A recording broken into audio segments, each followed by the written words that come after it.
Welcome to the Atheist and Christian Book Club. My name is James Walker. I'm the co-founder of the club and also president of Watchman Fellowship, which is a Christian evangelical apologetics ministry focusing primarily on interfaith evangelism. We've been doing the club now for about 5 years. Our other co-founder is Bill Cluck, former Christian, now atheist, and what we are is a monthly gathering of believers and skeptics respectfully discussing important books from both perspectives. And I've got some announcements to make. We're going to be talking about next month, which is going to be right on us pretty quickly here, the first week of February, and some other announcements to make. But I want to just not delay announcing and welcoming our guest author for January 2023, Dr. Julian Baggini. He's a well-known atheist philosopher in the UK. He's a journalist. He's written over 20 books on philosophy for popular audience. This month we're looking at his book, the second edition of his book, Atheism, A Very Short Introduction. And as the name implies, it is a very short book, only about 130 pages, but I thought very well done, concise, but packed with information, and also very influential. This was one of the very short introduction series that's published by Oxford University Press. We've also advertised a couple of Dr. Baggini's videos for our club to take a look at. And so I want to say, Dr. Baggini, welcome to the Atheist and Christian Book Club. Well, thank you, James, and congratulations for pronouncing my name correctly, because 99% of people say Baggini, so you're one of the very few people to get it right. well, thanks so much. And I want to also introduce our other co-founder, Bill Cluck, and let Bill kind of start this off a little bit. If Bill had a question, or maybe you wanted to throw it to someone else, Bill. Bill Cluck is our co-founder. I definitely want Ken to get in here after I just have one question, because Ken was in your video and is a big fan. So what we have a problem with, it's atheist. I mean, we do believe no God needed, none really wanted. But we do have a problem with this fine tuning. It seems the universe has to have certain parameters and constants be just right for the universe to begin. For instance, the mass of the proton, the mass of the electron have to be just right. The expansion rate of the universe has to be really correct, or if it's too slow, it's just going to contract into a big black hole. If it's too fast, galaxies and so forth won't form. And these parameters, like the strong nuclear force, where protons have to be just the right way for life to form, and the beryllium and helium in the center of suns and stars has to be, the gravitational force, which is 10 to the 60th, has to be just right for this carbon, which is the basis of life, to form. And it just seems there's so many, like the energy density of empty space has to be 10 to the 120th, or the entropy of space has to be just right, or this stuff just won't get off the ground.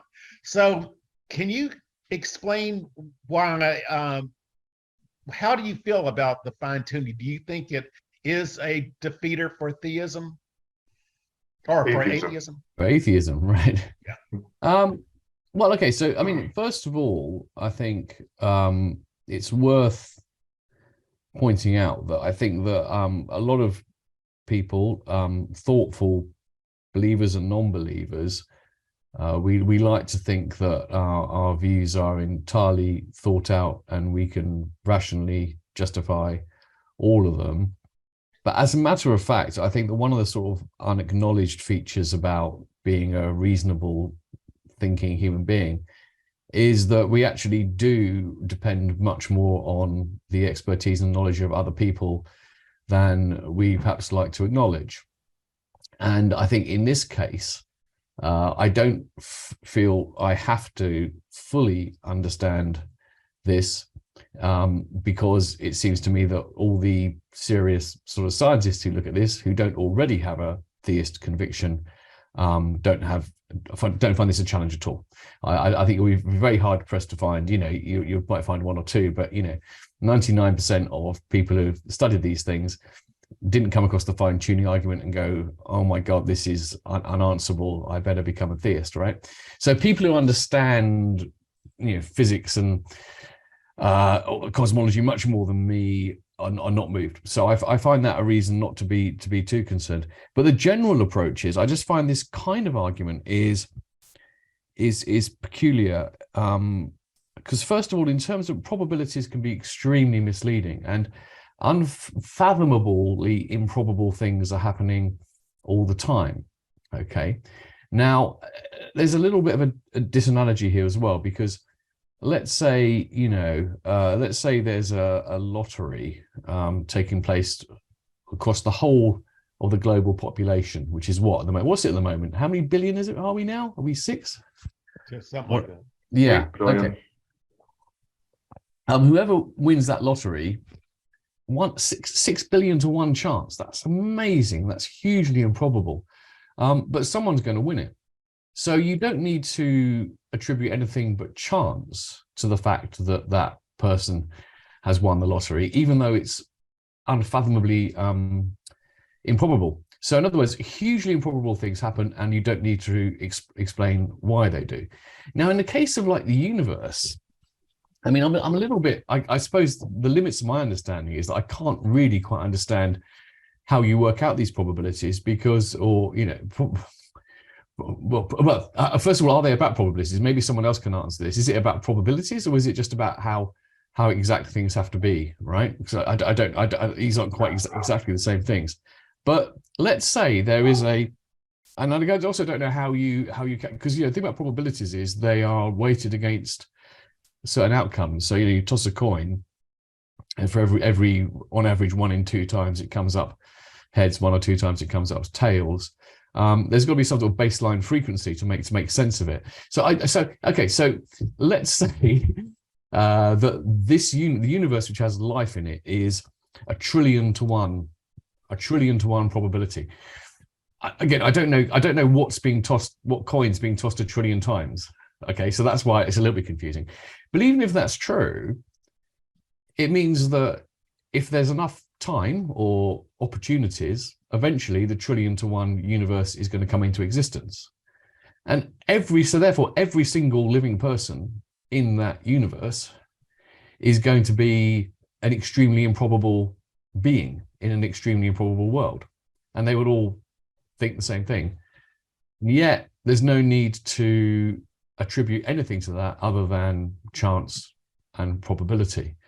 So that's the kind of the outline of the answer. And as I say, I'm quite comfortable with the idea that I'm aware that may not be completely sort of satisfactory, but that's I think the shape of the answer, and I think that's surely the only way to look at it. The other point is, which is don't want to speak too much, as kind of people like David Hume have often argued, the problem with a lot of these arguments is that even if they leave you with some kind of mystery or something to be explained, they don't really lead you to anything like the God or gods that we believe in, right? Even if the conclusion is, which I don't see why it should be, that something other than chance has to be responsible for the creation of this universe, that really doesn't give you the Abrahamic God or Vishnu or whatever it might be. So I think those 2 points together sort of make me pretty unconcerned about it. Well, what I was shocked is Sean Carroll, who is an atheist and a PhD physicist, he's the one. See, I don't trust the Christians, but when he says the energy density of empty space is 10 to the 120th, the gravitational constant 10 to the 60th, and these things interact with each other, the strong nuclear force, the electromagnetic force, these parameters actually have to interact at a correct thing. When they are saying these things are, these huge numbers are correct, I'm listening. And what the Christians would say is, well, it doesn't seem to be a necessity that these laws of nature are the way they are. It doesn't seem to be chance. That just seems to be out the window because these numbers are so big. So it implies a theistic implication. And, we're also assuming that you only get one big bang to get all those parameters right, or some combination that would also allow a life-supporting universe. So it's like you don't have billions of opportunities to get it right unless you posit a multiverse of some kind. Well, okay, but so now we're in the realm of who knows ism. I mean, so again, going back to Hume, I thought was is usually the person who is the best reference point for these kind of arguments. All these sort of analogous arguments we use, where we look to data and we extrapolate back to a creator God. Well, we're talking about things which we don't actually have any kind of reasonable precedent for. We just have no idea. So one thing we do know about physics is that however the universe is, it's absolutely extraordinary and bears very little relation to anything common sense would tell us. So I don't know, have there been an infinite number of big bangs or infinite number of sort of big bangs? I mean, we really don't know. And I think that, it's very, the temptation we need to resist, I think, is that something in our current understanding leads us to something we can barely get our heads around. And to think the way to solve that is to postulate something we think we can get our heads around, which is some kind of, straightforward creator God, which of course just brings about its own mystery, because I mean, where on earth does that come from? So yeah, but the parameters thing. I mean, you mentioned Sean Carroll, right? But what does Sean Carroll make of the fine tuning argument? I mean, he says it could be cyclical conformity. I think what he likes is a universe that expands sideways in either direction. And Sean just gives it gives it a brute fact, Bill. I mean, when you get down in 2018 on his Preposterous Universe blog, he kind of addressed tongue in cheek the metaphysical discussion that we're having, with the same kind of thing Stephen Hawking tried to do in Grand Design, where he says philosophy is dead. Sean wants to put all that to bed too. He takes the metaphysics and he says, asking why there is something rather than nothing is I think his exact words were a metaphysical piece of metaphysical baggage we would be better off jettisoning. So in the end, Dr. Carroll just brute facts everything. He's got a 2013 lecture where he creates Hilbert space, puts this thing on the PowerPoint, does some math, apologizes for the math, and says, see, I've created a universe without God. We just need some math to do it. So, Julian, I was wondering, because you've said this, I've heard this a lot, and your background, you are a philosopher, is that correct? That is your profession?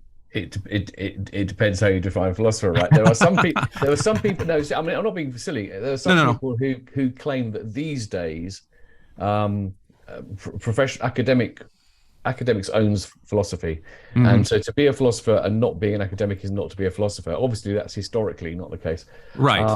But I've been working as a sort of freelance writer doing philosophy since my PhD. Okay, with only little bits of teaching here and there. Gotcha, so I'm not an academic philosopher, but I'm rooted in that. Yeah, sure. And I'm not saying that to try to lower the discourse and say, hey, you're not an expert, how can you talk about this? That's not what I'm doing. The question that I have is something that a lot of our atheist friends, and I've heard it a lot in discussions, and I'm always interested in picking the individual's brain who says this about these things. Are you familiar with Mary Midgley or Jacques Monod? Midgley more than Manon, but tell me the argument. Okay, so Midgley critiques, you brought up the lottery, and Jacques Monod did the same thing with that example, the lottery.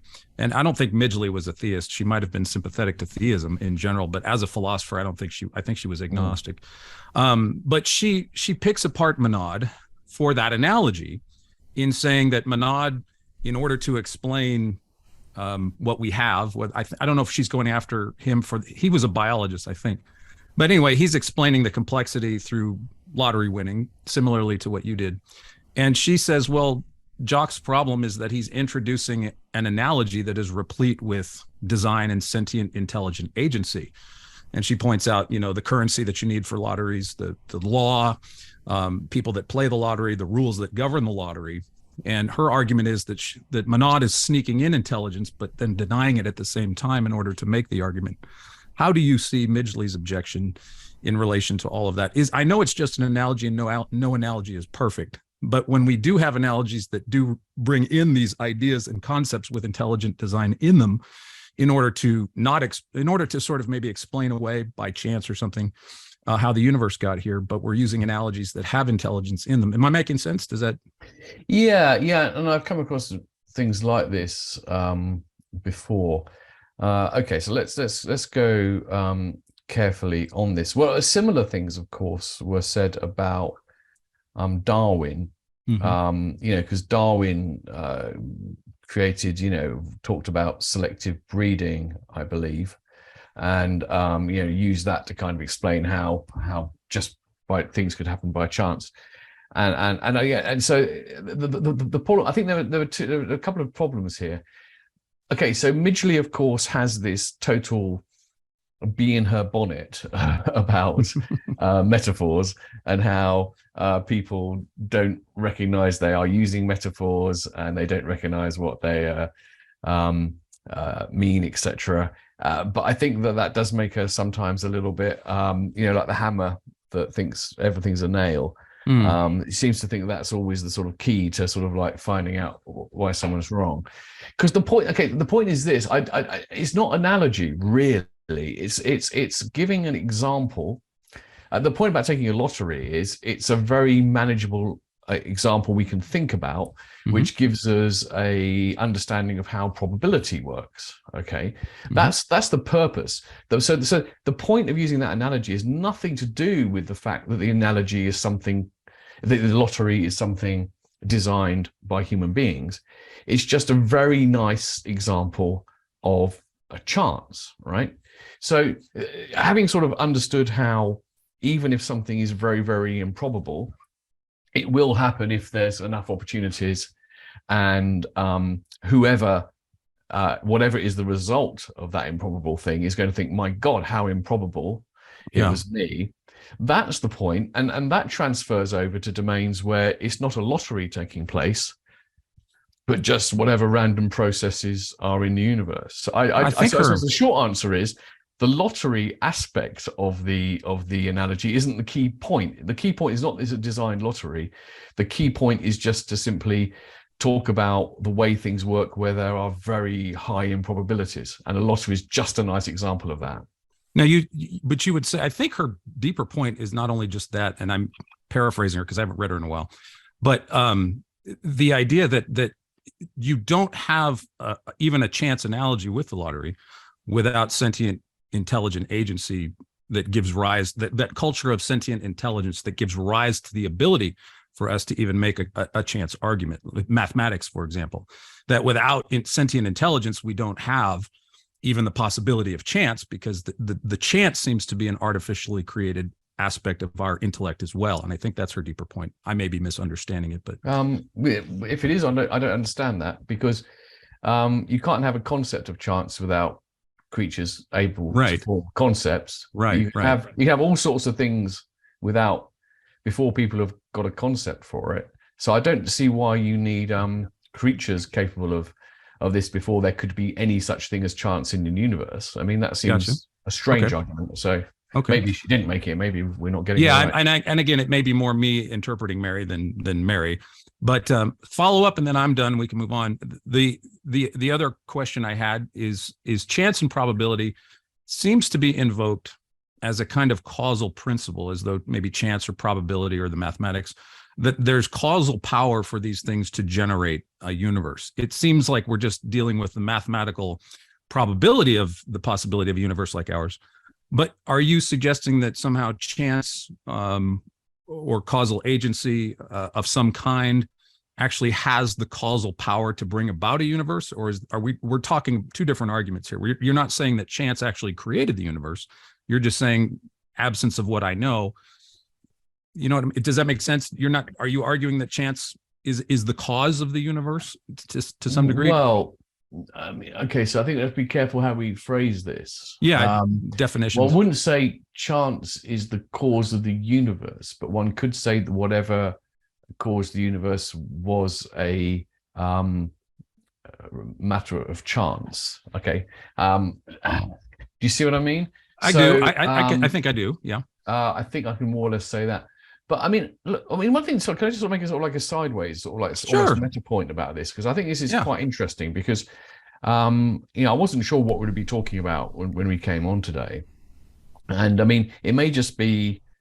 I don't know what you normally talk about or talk about mostly. And it may just be pure chance that the first thing we talk about is this kind of thing.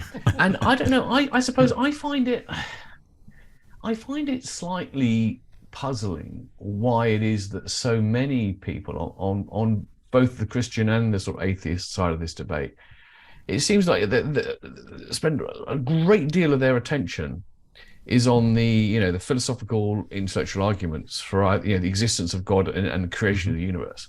I mean, it seems to be like the belief that this is really the core of it as a thinking, intelligent believer or non-believer. The thing you've really got to get your head around and sort of the clincher, if you like, are these kind of arguments. And I guess the reason I find that a bit surprising is, sort of, okay, this is jumping to a conclusion without giving all the arguments, if you like. It seems very clear that there are absolutely no conclusive arguments at all. Now, any attempt to prove the existence of a creator God through one of these arguments absolutely fails. The most it does is to show there are still some things that are unexplained. And similarly, the idea to disprove the idea of any kind of creator God by these things is similarly inconclusive. So I kind of, I suppose a bit of me is puzzled as to why people are so fascinated by these things. I mean, is it simply, is it just because they're fascinating arguments? Or is it because people really believe this is the nub of it? And that, do people really think that there's a realistic possibility that, in sometime in the foreseeable future, they may wake up and have the killer argument, which will twist it when people have been coming up with variants of these arguments for thousands of years and everyone's thought they're inconclusive. So I don't know. I mean, I don't know if anyone in the group's got some thoughts on that, I'll give mine. Maybe other people share my kind of somewhat sort of.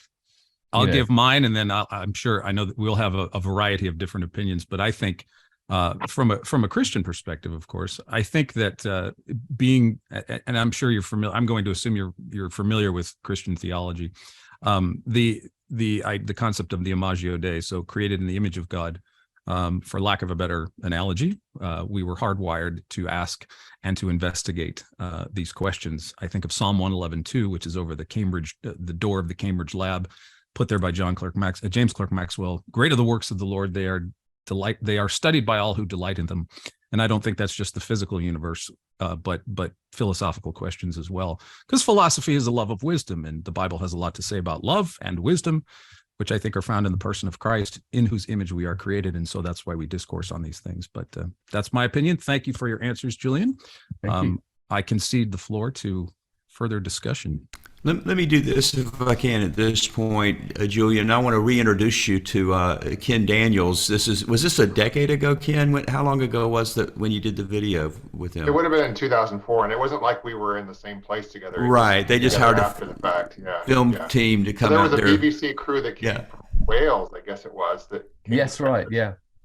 Yeah. That's right. So I didn't get everywhere. Actually, got to travel a little bit. We got to go to Paris for it, but they didn't take me to the States or anything. No. So Yeah, but Ken is a former Wycliffe missionary, former Christian, and now atheist or agnostic. And Ken, I just was surprised to see the young Ken Daniels on the video when I watched it. So did you have any questions or anything that after all these years you wanted to get to say in person by Zoom to Julian?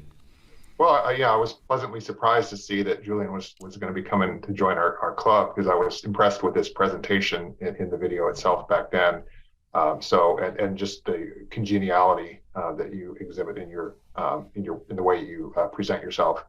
So thanks for joining our humble little group. And so I, like James was saying, I grew up in a very strong evangelical Christian family. As a missionary kid, I was in Africa. My parents were in Africa. I was born in Ethiopia, lived in Liberia and Nigeria. And then as an adult, I got married and went with my young family, wife and young family, to Niger on the edge of the Sahara Desert to translate the Bible into a minority language there.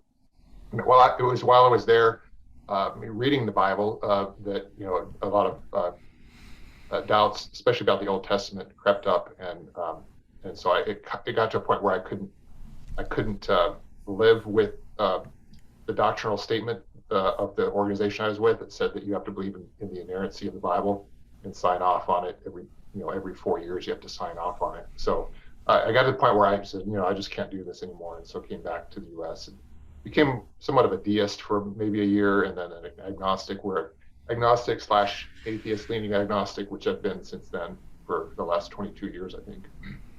So anyway, that's my story. But I tend to use the word agnostic, and that's challenged by your book.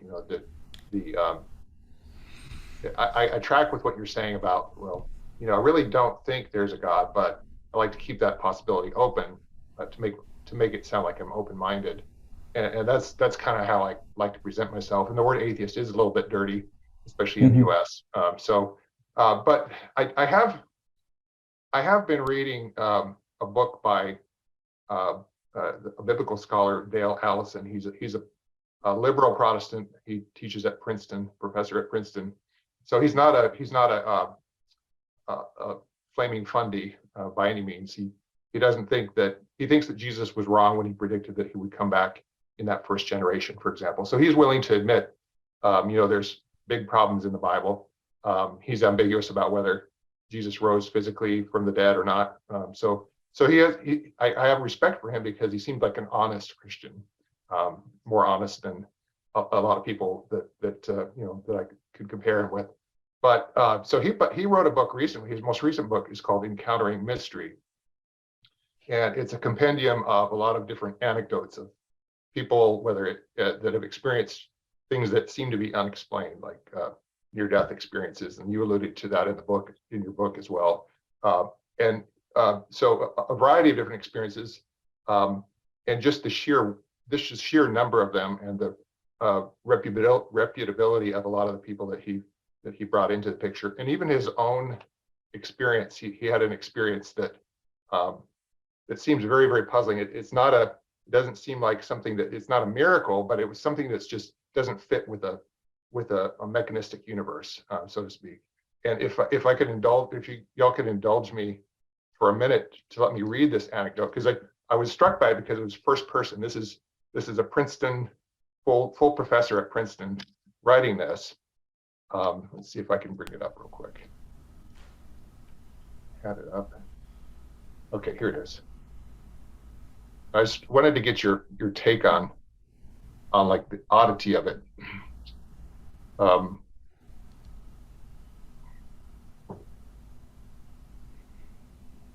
had it up. Apologies. Could you give us the gist of it, Ken? Yeah, I wish I could read it because it comes, from his right from his pen. But that's okay. He was 24 years old. He was in the kitchen of his parents' home. He was putting together he was about to bake some sort of baking dish, right? So he had his wet ingredients in one bowl, and he had his dry ingredients, flour and other things in another bowl. So he's preparing the wet ingredients. He mixed the eggs and he put in some honey.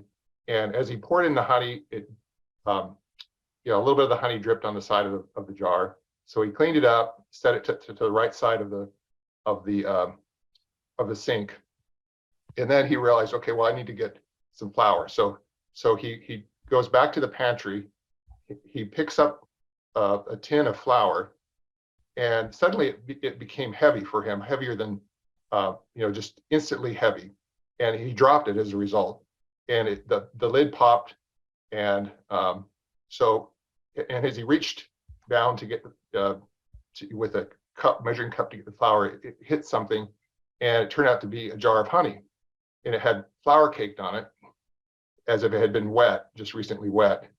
And so then he turned around to look for the jar of honey that he had put to the right of the sink, and it was not there.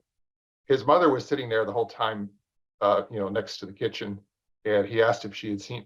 He sat there stunned, and so he said, Mom, did you see anything happen here that was strange? And she said no, and so then he reached out to an MIT professor that he was friends with, and a skeptic, and says, well, how do you explain this? I don't understand what happened here. And the guy said, well, you must have had some sort of blackout and ambulatory experience where you went and did this. And so, but he could never accept that explanation, because it would have required him pulling out the flour of the tin and putting it to the bottom, putting the flour back in without making a mess, and doing all that, in the space of, a minute or two, with nobody observing what had happened. And so this is, just bizarre, and on top of a huge number of other experiences that he encounters, seemingly reputably. So it's hard for me to. It makes me wonder, what kind of universe do we live in?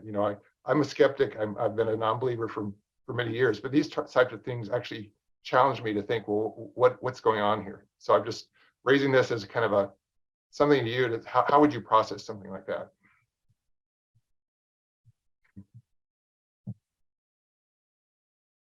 You're muted, Julian. Oh yeah, thank you. There you go. Yeah, that's very. I mean, these things are interesting. They are intriguing, and there are quite a few different things to be said about them. One is that actually, despite the strangeness of a lot of these experiences, and how I think they strike people very powerfully when they have them, actually, it's quite even if one thought that this shows that the laws of physics as we know them are not always operating, what follows from them would seem to be, God knows, I mean, so jars we live in a computer simulation. Let's put it this way. I mean, this seems to have completely no relevance at all for theistic God, because I mean, why would this theistic God have thought, I'm going to introduce doubt into this by moving the jar of honey? I mean, that's a really bizarre thing to do. And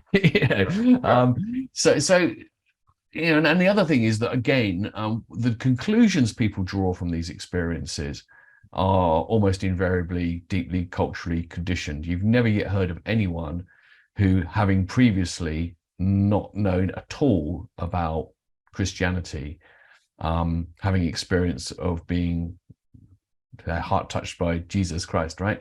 Okay, I mean, you'll find a story of that, because there are always stories out there. But I mean, as a matter of fact, this doesn't happen. When people have an experience, it's of some god or messenger that they are familiar with from their own tradition, or one that they know of. So that's one thing. Another thing is that I think that sometimes this is a bit of a challenge. Explain that. Mm-hmm. But there's no way we're going to be able to explain every experience that everyone's ever had. I mean, that's not a failing. And in fact, I'd say that I'd flip that around as well, and say that, because often it's the atheists who are claimed to be the ones who are unable to abide mystery and all that kind of stuff. I think actually a lot of atheists are quite happy to accept the fact that there are some things happen which we just don't understand yet. We don't. And that's the way it is. Why should we explain everything? And to insist that we must have an explanation for anything, I mean, it's better to accept I can't explain that than just fill the hole with the best explanation to hand, which is, I mean, the honey case is strange, because I wouldn't even reach for a theistic explanation of that. I don't know what you'd say about that. And another point is, I mean, if you've read anyone like Oliver Sacks, or there are loads of these books, the human mind is just extraordinary, and it does totally bizarre things. I mean, it does incredible things anyway. I mean, the point is that everyday experience is already. I mean, I don't like a lot of languages around sort of simulation model, because they make it sound perhaps a less realistic take on the world than I'd imagine it. But there's a phrase which is used by people like Anil Seth, neuro scientists, and other people, that perception is a controlled hallucination. So that's the phrase they use. Now, I don't like the word hallucination, because hallucination sounds almost by definition like what it is you're seeing just isn't there, and they don't mean that. But what they mean is that there's no, every kind of perception, it's not simply kind of like a mirror or a reflection. Experience is being processed, and in fact a lot of what we see and what we perceive is essentially better understood as a kind of prediction of what's there rather than a straight reading off of it. So a lot of things around visual field experiments, for example, show this, right? So basically you're only ever really looking at a small part of our visual field at any one time, but the brain is filling in the rest with what it thinks is there or what it knows is there. So as I'm speaking, I'm becoming aware of it now. So for example, over here is like a globe of the world kind of thing. And, even if I haven't looked at that and it may not be in my visual field, but my brain knows it's there. It feels it. So, so the human mind is so extraordinary. It's creating things all the time. And you could say what is remarkable actually is how unglitchy it is. Okay. How, despite the fact it's this controlled hallucination, it's generally speaking a very stable one and a very reliable one. Now, over a lifetime, isn't one going to have a few glitches in this system? I mean, it seems extraordinary and it seems scary. How could I have not known I moved the job? How could I have done that? But if you did do that, how would you know? That's the whole point. It wouldn't seem like that to you, because otherwise you wouldn't have had the experience you had.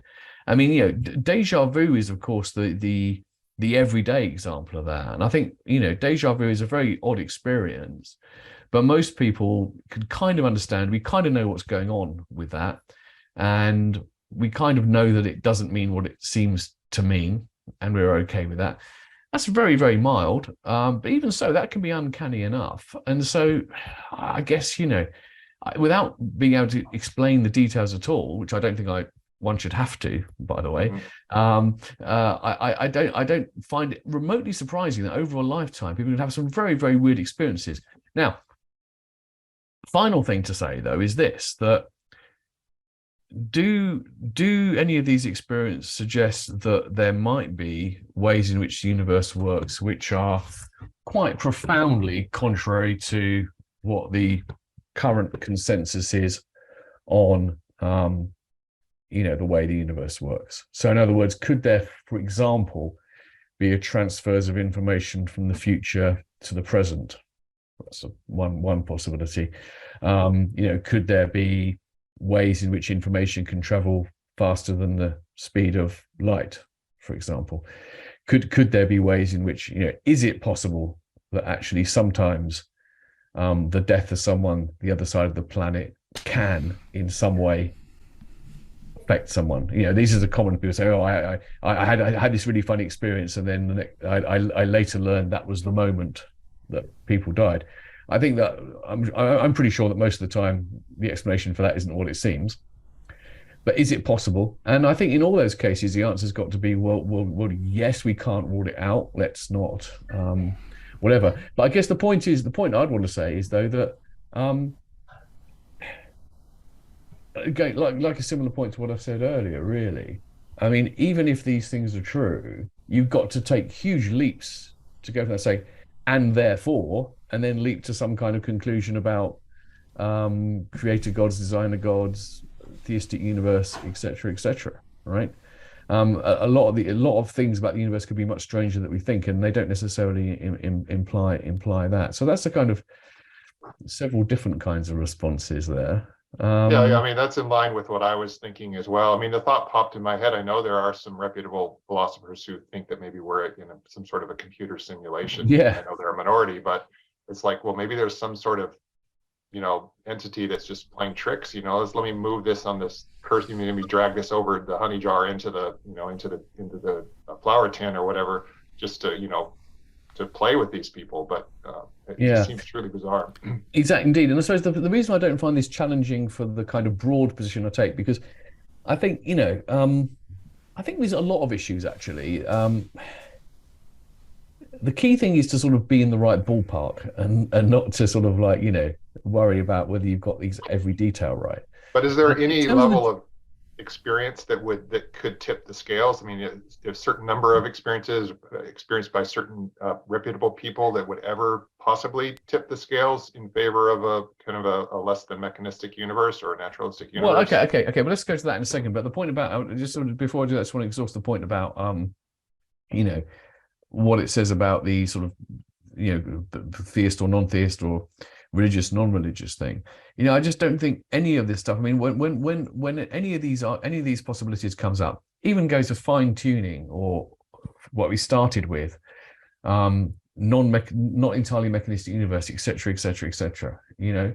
I guess the point is that even if that's true, even if it turns out that all this is true, I am the worldview that is most consistent with that, I think, is still closer to the broadly sort of like physicalist one than it doesn't get me anywhere near the kind of theist one, right? And particularly like the Christian one. This is a Christian sort of particularly book group, and oh, cute cat there, Bill. Sorry, we have to have cats for on Zoom. It's obligatory. He says thank you. Cats are the origin of everything. That would explain a lot of the strange behavior, wouldn't it? But I mean, I get, I get none of this is so. How do you explain that? Okay, but I mean, the one thing it wouldn't be thinking, oh my crikey, the universe is the result of some kind of design. So that means that really strange story that, from my point of view, that is told by Christianity is right. Well, we're well away from that, right? So there are so many other reasons not to say the best explanation is that even so. But going back to your other questions, what would make me change my mind? And I guess a thing that would make me change my mind, it's going to sound very boringly predictable, and that would be overwhelmingly persuasive data. And unfortunately, the problem with all this kind of stuff is it's kind of anecdote, which goes through the filter of what people can remember and what people seem to have seen. And what would really be a game changer would be evidence, which is why every now and again, of course, people have been trying, right? So it's not like people haven't been trying. People have been trying to do experiments around telekinesis and all this kind of stuff in laboratory conditions for many, many decades now. And every now and again, someone claims they've succeeded and they haven't. And they even did that really bizarre prayer experiment, which I thought was totally bizarre, because I thought, if I were, it's not about me being an atheist thinking, if I was a Christian, I would think there is no way I could statistically prove that prayer works by setting up an experiment. Because if God wanted us to know that prayer worked on an empirical statistical basis, it would have been obvious already, right? It's not like we can't trap him. So if God, God's not going to play dice with this experiment. Surely this is almost like heresy to even try it. So let me break in for just a second. I know that others have questions as well, and I did have a follow-up question for Ken, but I did want to remind you that if you do have a question for that, if you will put it in the text on my app, it's at the bottom of the screen where it says chat, and then Daniel Ray will be monitoring that, and we can get you in line. So you don't have to just break in. If you have a question, put it down there, and then we'll try to get you up. And my question for Ken, just of course, on the story of the flower and the honey. Did Dr. Allison use that as evidence that, there must be a God because this happened to me, or was that just a story about how strange the universe can be? Well, I mean, it's in a whole book of relating experiences that don't seem to jive with a secular materialist view of the world. But what was that? But was that his point then? And that because we can't explain thus God? I mean, I don't think you'd put it that crudely, but because he's very sophisticated. But yeah, the whole purpose of the book is to challenge secularism. But I was hoping that somebody will raise a question. I won't ask the question myself, but something about morality, because I know that was a central part of the book that we read. So I look forward to hearing something about that. And Ahmed Arif, is a philosopher, you may know, he doesn't think that objective morality exists. I tend to side with him on that. And I just was hoping somebody would ask that question about morality, the basis of morality in atheism. I have a thought about the how do you say that? Euthyphro, I think. But I don't want to monopolize. If somebody else wants to talk about that, I do have a question about that, but I don't want to hog time here. Does anybody else want to talk about that? Okay, well, Julian, I know your book is it's going on 20 years this year, correct? It was 2003 it came out? Yeah, it probably was, isn't it? Yeah. Terrifying. So as I was reading it, I'm thinking I want to be charitable. I know a human mind can change a lot on their perspective of things in 20 years. I wrote a book 3 years ago, and I've already changed my mind about some of the things that I wrote in it. But we did read it, and I did want to ask you, if you've changed your mind on some of these things.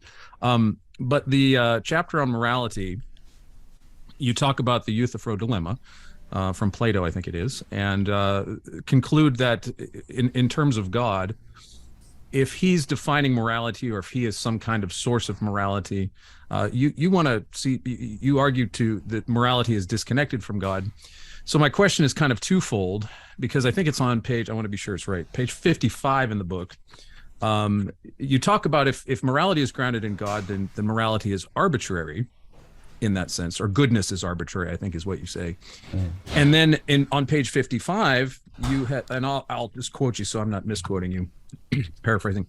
You say, so whether we have religious faith or not, we have to make up our own minds about what is right and wrong. How do you view that solving the problem of goodness being arbitrary? If it's not God, it seems to be human beings making the decision, but that doesn't seem to do away with or solve the problem of arbitrariness. Maybe you're not trying to solve the problem of morality being arbitrary or subjective, as I might say. What are your thoughts on that?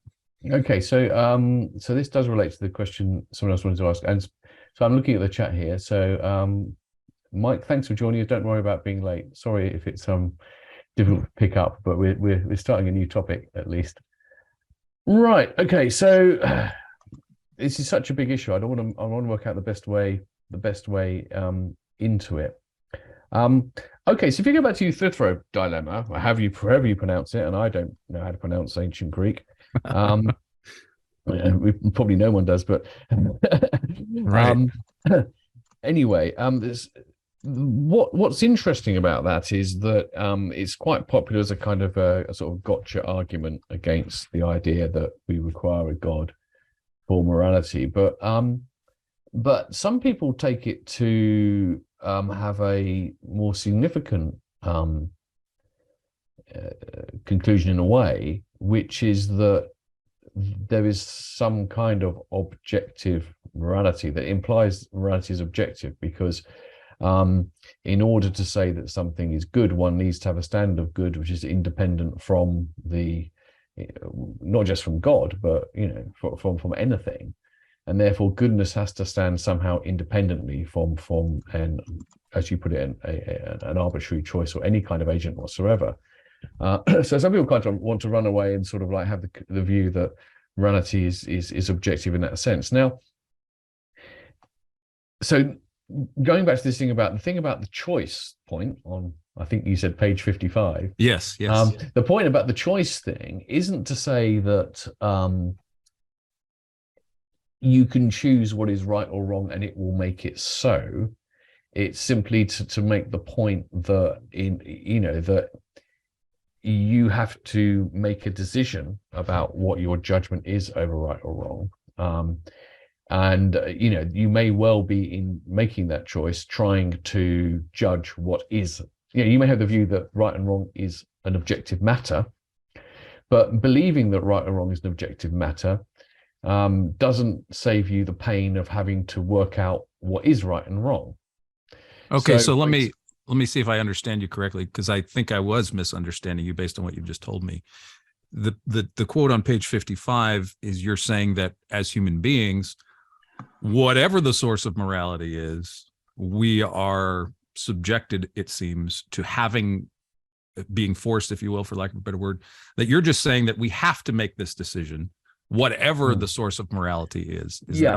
I believe so, because I think, I mean, it sounds like I would have been talking that in the context of Kierkegaard and Abraham's. Yeah, you were. Okay, yes. Yeah. Right. So the point, and of course, Kierkegaard, Christian. So he believes, that there is an objective right and wrong. Correct. His point is that, and this is only the Christian existentialist kind of thing, is that even if that's true, as an individual believer, you have to make your decision about whether or not your understanding, how you understand God, or how you understand right or wrong is right or wrong, because no one can do that for you. And even in a way, you can't even if God was to come out of the clouds and say, sorry for that, it's a rather crude image, metaphorically speaking, right, and say, thou shalt not, you'd still have to ask the question, is that God? Is this the devil trying to deceive me? Right? Is this some kind of CGI stunt? Have I gone mad? So the point is, you can never escape the fact that it's ultimately down to the individual to judge whether or not they have got this right or not. Okay, even if morality is objective. So that's the key point about the choice thing. Now, the thing about the arbitrariness, this is where I think it does get a bit complicated and a bit unsatisfactory in the sense that it's not neat in a way we might want it to be. I guess I am of the view that I can't really make sense of objective morality in the strong sense. In other words, that moral laws exist in some kind of eternal absolute realm, and our job is to discover them in that straightforward way. I don't really understand almost what that would mean. Okay, but I think the point is the alternative isn't a kind of just a radical subjectivism. It's all just a matter of preference kind of thing. Because I think that, in terms of objectivity and subjectivity as a whole, I think that the way in which for me, the best way of understanding objectivity I've ever come across remains Thomas Nagel's View from Nowhere. It's a very, very good book. It's well worth reading, I think. And Nagel makes this point that if you imagine objectivity is in this sort of Platonic sense, it's this unchanging, eternal thing which is beyond the particulars of human comprehension, blah blah. Then it's just unattainable. It doesn't exist. But he says you could think about objectivity more as like a direction of travel, if you like. So the most subjective judgments, the most subjective beliefs are those which are tied very narrowly to the specifics and perspectives of a given individual. And they become more objective the more they become detached from that, the more they tend more towards the universal. So, you can give a simple example around mathematics for this. Now, I don't know whether mathematics could have a claim to be objective in a Platonic sense, really, in some way. I don't know. I don't have a strong view on that. But whichever way you look at it, it does seem that certainly mathematics, if you're speaking the language of mathematics, there's absolutely no question that wherever you are in the world, no matter what language you speak, no matter what your religious background and everything, these truths are equally compelling, irrespective, whether you're blind, deaf, whatever.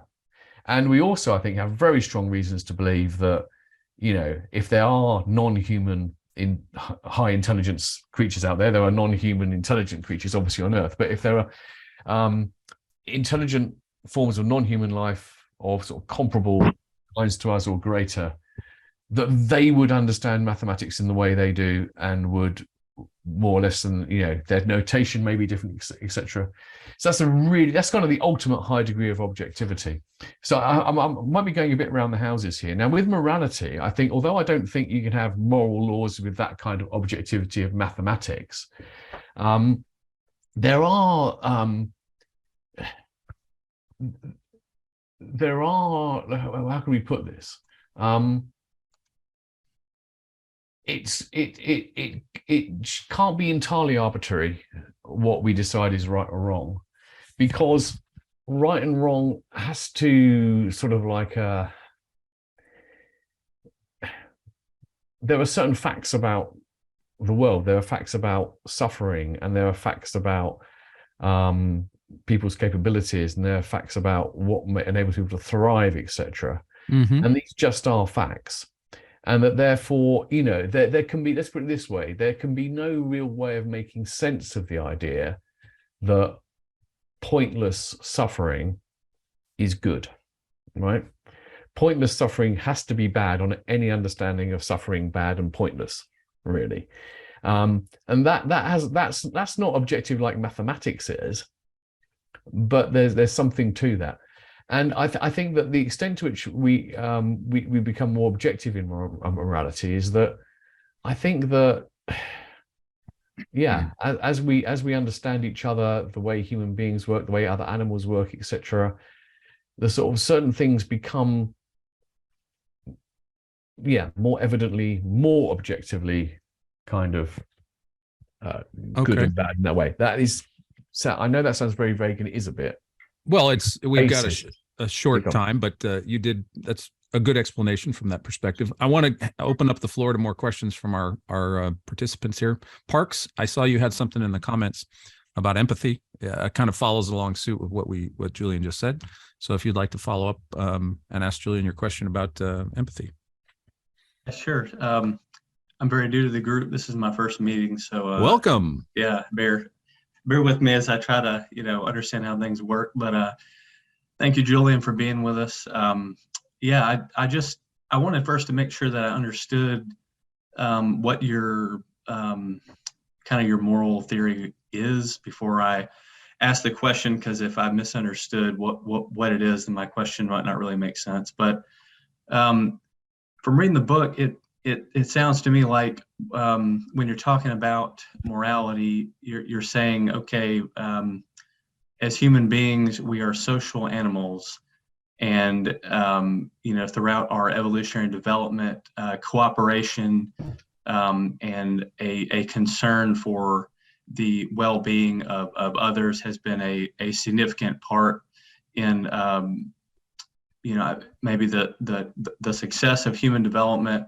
But it has moved beyond just merely like a survival aid, and it's come to the point now where it's what the right word is, like it's something separate. Like you can't really say, well, a concern for the well-being of other people is not just about survival anymore. It's kind of become separate from that.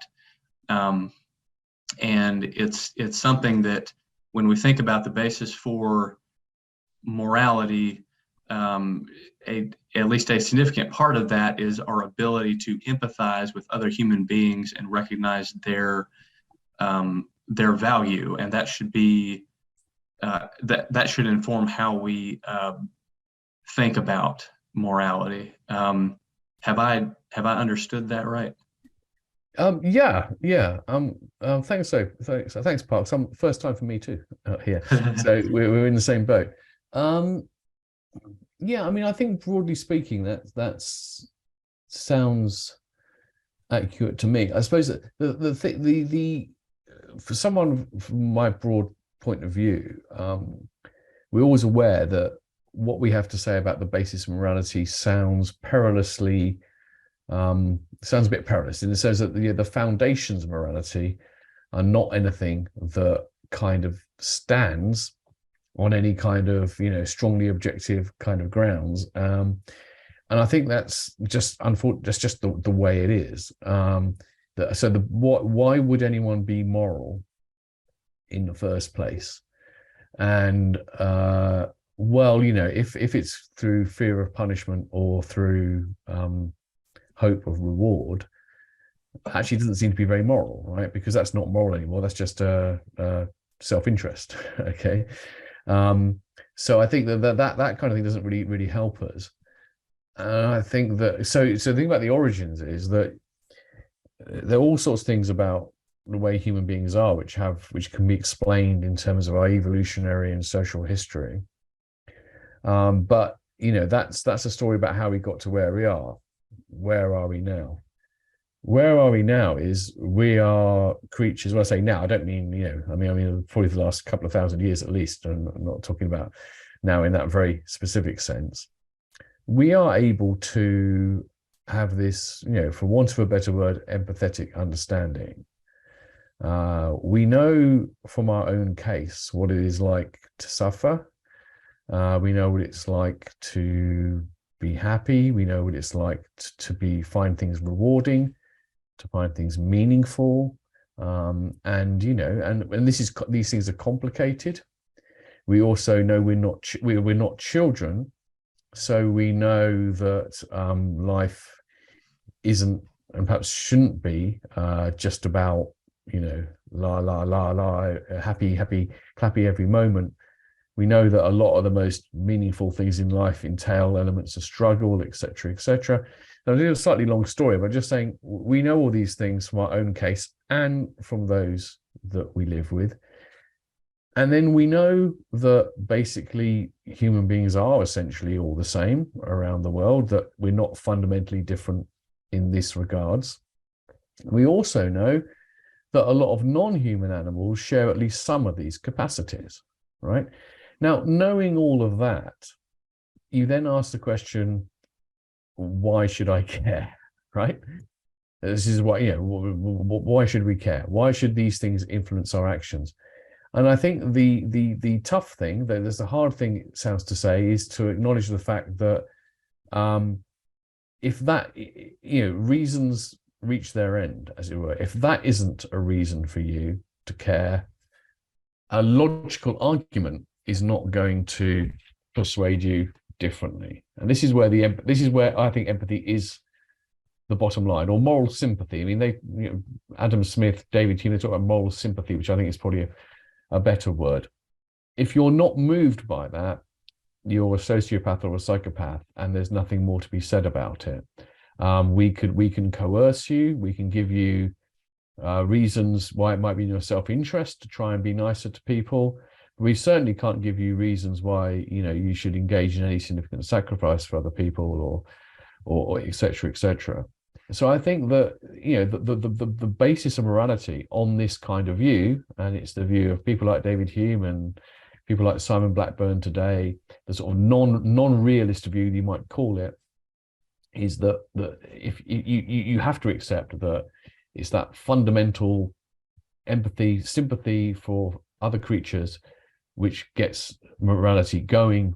And having got going, the job of reason is to understand better what actually is best for people, what actually our duties are, etc., etc. But the driver of it is that kind of feeling. And a lot of people just find that approach just too flimsy. They think the basis of it is too thin. And they say, well, what about if you're not moved by it? What about if you're not? And the answer to that is, as I said, the answer to that is, well, if you're not, as a society, your job is to rein those people in. That's why we have rules and regulations and everything. And as individuals, well, what can we say?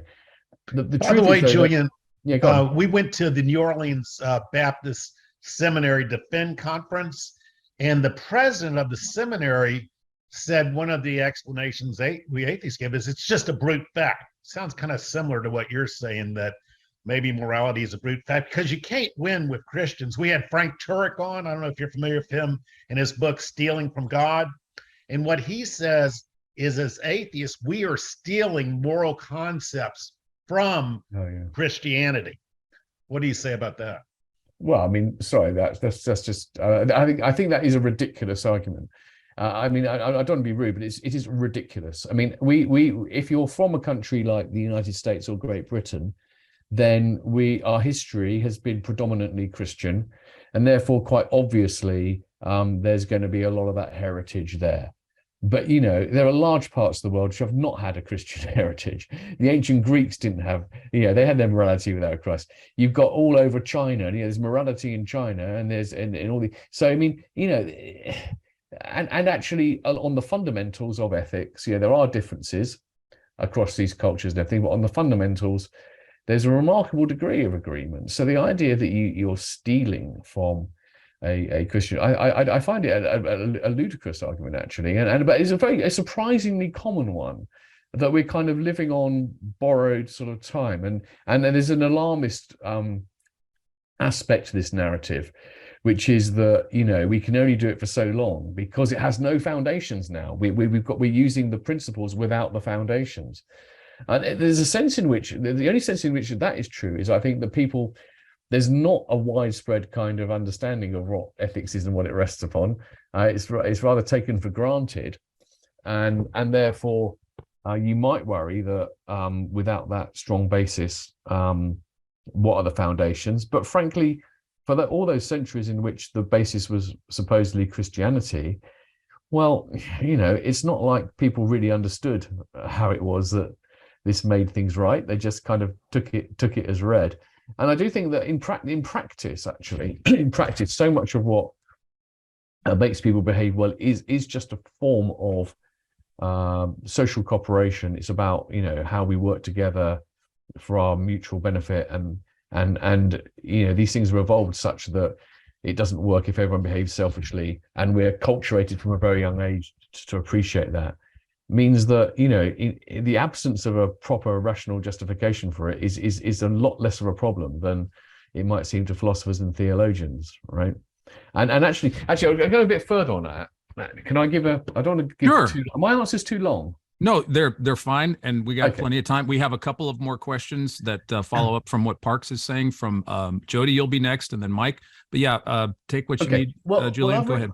Okay, so I've written about the films of the Coen brothers, right? I'm a big fan of the Coen brothers, and I think that I argue that their works really are kind of works of moral philosophy of a different kind to the systematic text, in the sense that I think a lot of films and literature can do that, and I think they can show you things. They can make you attend to important aspects of human experience in ways that helps us to understand them. And I think that their films are actually very good on telling us something about the nature of morality, because in a lot of the films, there are kind of like recurring kind of tropes. And what you tend to get is they often have some kind of psychopathic character, right? The psychopath is someone who is simply beyond the pale, beyond reason. They just don't care. They're untouchable. And I think that's kind of the scary thing about them. There are some people for whom they can't be touched by this. Then there are the people who do bad things, not because they're inherently awful people, but usually because by small steps, they go from one temptation to another, and it leads them down a bad road, right? And then you've got the people so I think of Fargo, if you know that film Fargo, where you've got the police officer, and he's just a person who is just, and why is she the most moral person in the film? Why is she the most moral person? She doesn't have any moral theory at all. None. She's just a fundamentally decent human being, to the extent that she can't really even understand why people do this stuff. She shakes her head and goes, I can't understand why people do it, right? Now, I think there's something really sort of quite significantly important in there, which is that if you think about the people who are really good, there are people who are motivated to do great deeds by their religious faith, etc., etc. That does exist, for sure. Although it's always difficult to know where the arrow of causation goes with this, of course, because, you know, people may frame, you know, the rationale someone may give may be quite different. I think that most people you find who are really, really decent human beings, you know, they're people who just are highly compassionate people, who are very responsive to others, and have those kind of altruistic kind of impulses and work on them. They don't need a theory. They just don't need a theory. And if you just challenge them to say, well, on what basis do you think this is right? You know, you're almost asking the wrong question. I think C.S. Lewis would probably have a lot in common with what you just said, Julian, that certainly through film and before film, we had literature. Of course, the Western society is a literary based in our poetry and our plays and the classic works. But you brought up something tacitly, and this will lead into the a kind of overall picture, the bigger picture of our conversation. Something we haven't touched on: the idea of imagination and how it comes up with concepts of morality. So everything that we've been saying to some degree, and I don't mean to say imagination in a derogatory sense, like it's not true, but Lewis would argue that imagination plays an important role, not just in moral philosophy, but in building models of the cosmos, that there is an intrinsic sense of a human imagination that always seems to come back to, and Lewis said this in, I think it's Abolition of Man, he argues what you had said earlier, that there's a great deal of moral agreement among epochs of people, cultures, places, and times.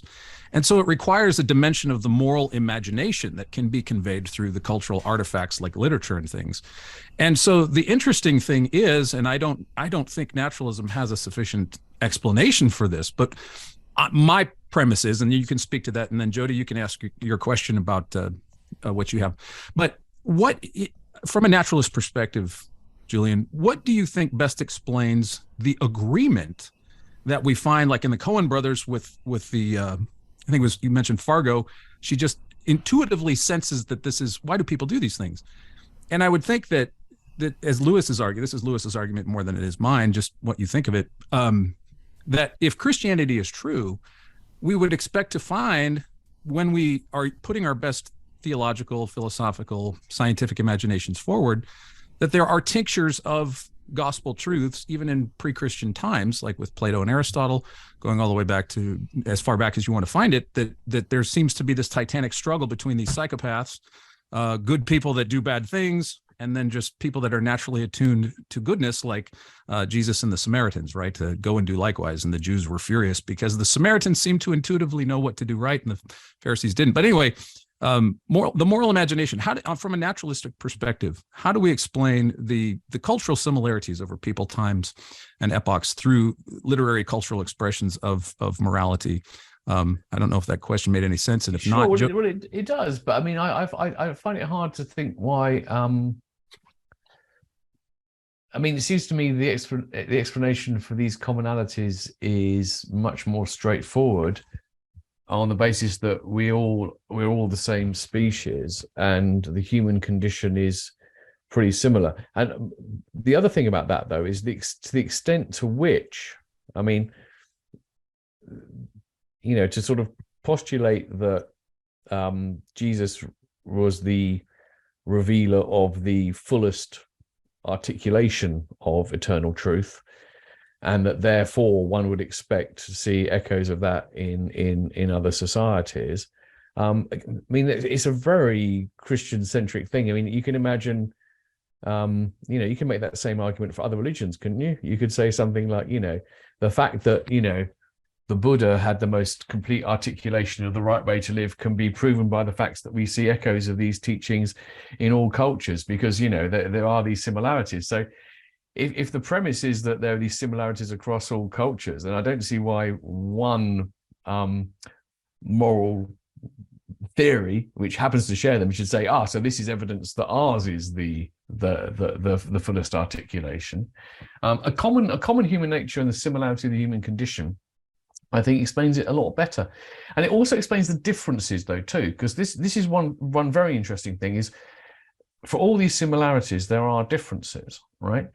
And the differences are explained by the fact that the same, if you like, hardware of the human brain and body and society and commonalities, nevertheless, there are significantly different kinds of situations which humans find themselves in, and in those situations, different moral norms may prevail.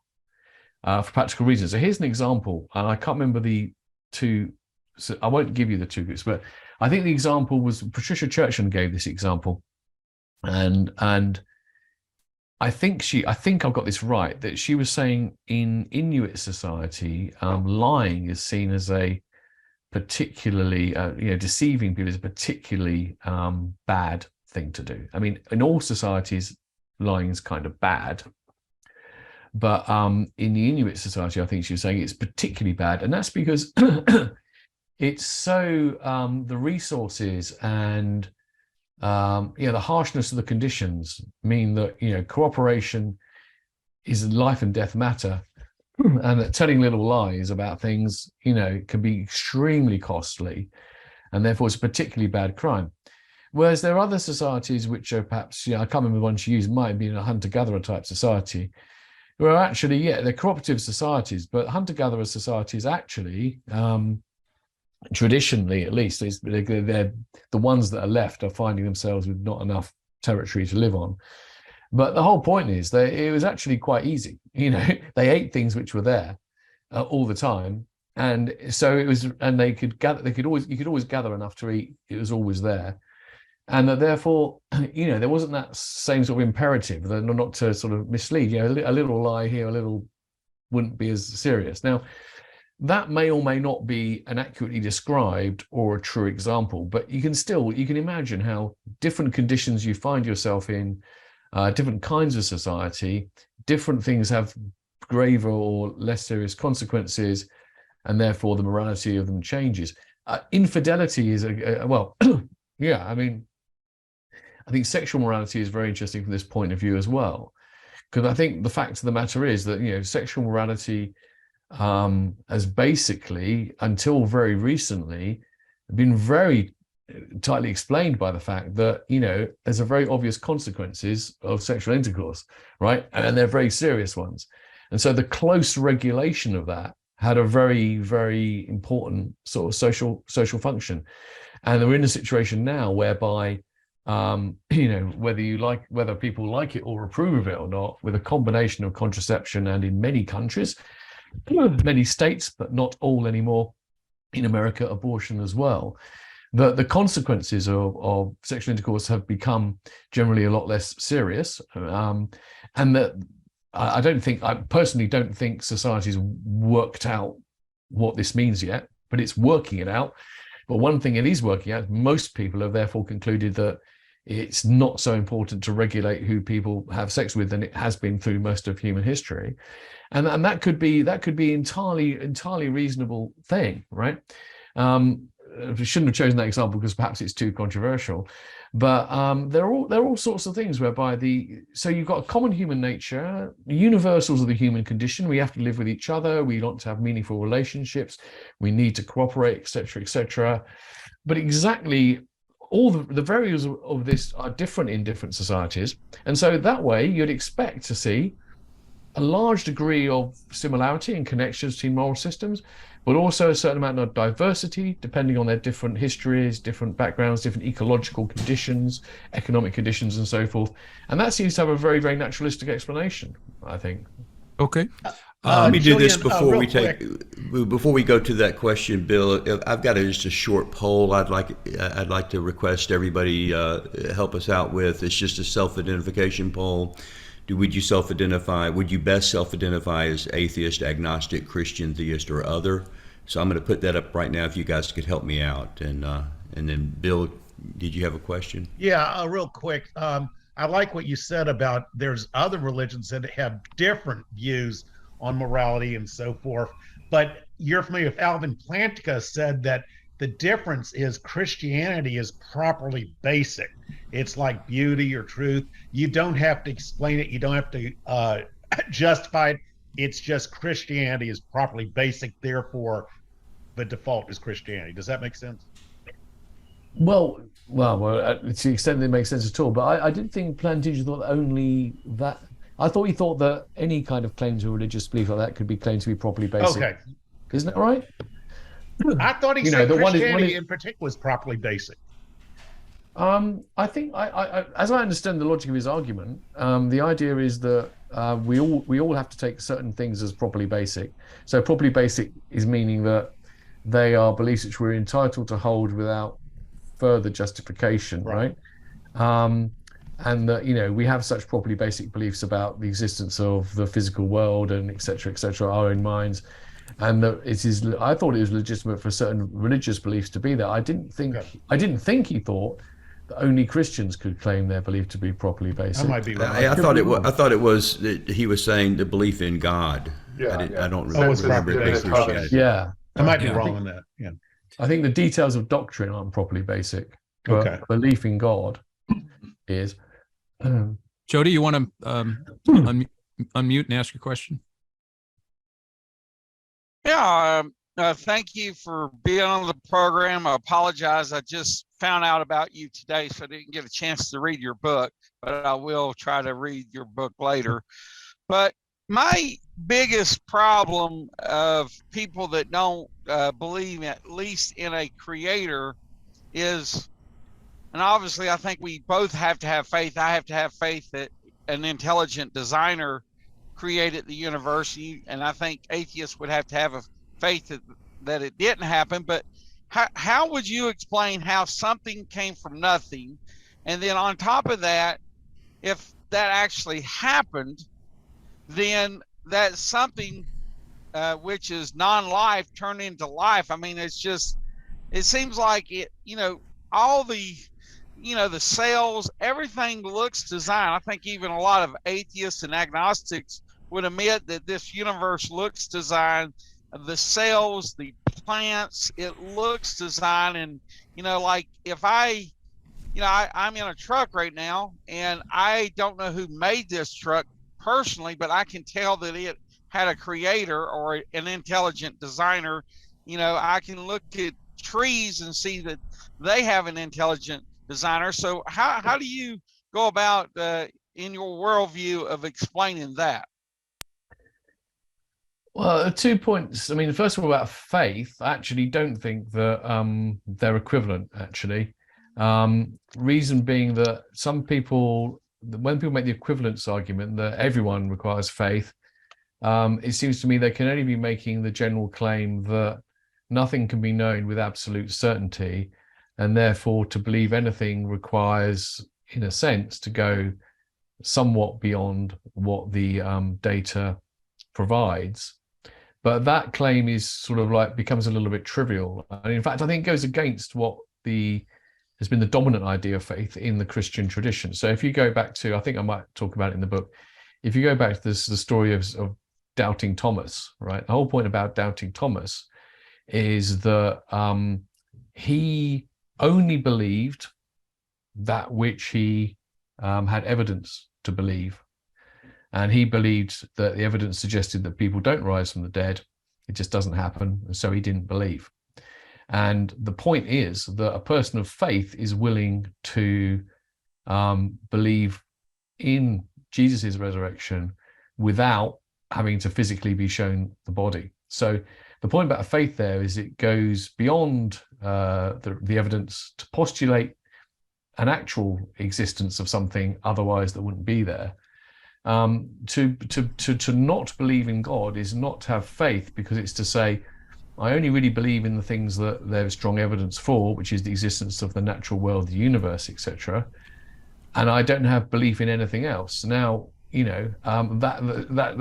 I think they are asymmetric in that way.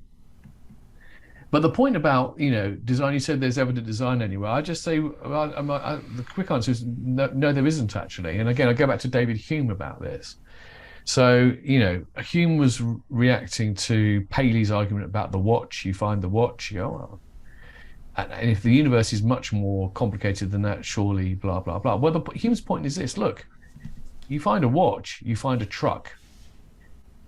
Everything in our experience tells us that these are artifacts. A watch is an artifact. There were no watches before people made them.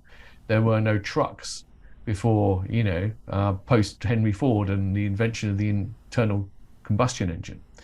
So when we come across a watch or a truck and we go, must have had a creator, it's because our experience tells us that people made them.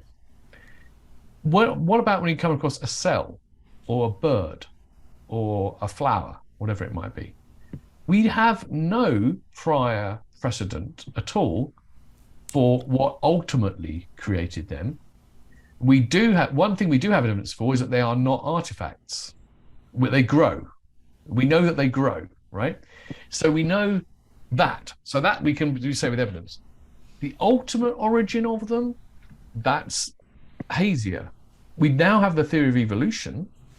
So again, we have very, very strong evidence that more complex organisms emerged from simpler ones. So we know that. So we know two things. And so far, we haven't got anywhere near to an intelligent designer. We've got evolution, and we've got growth and regeneration and all that kind of thing.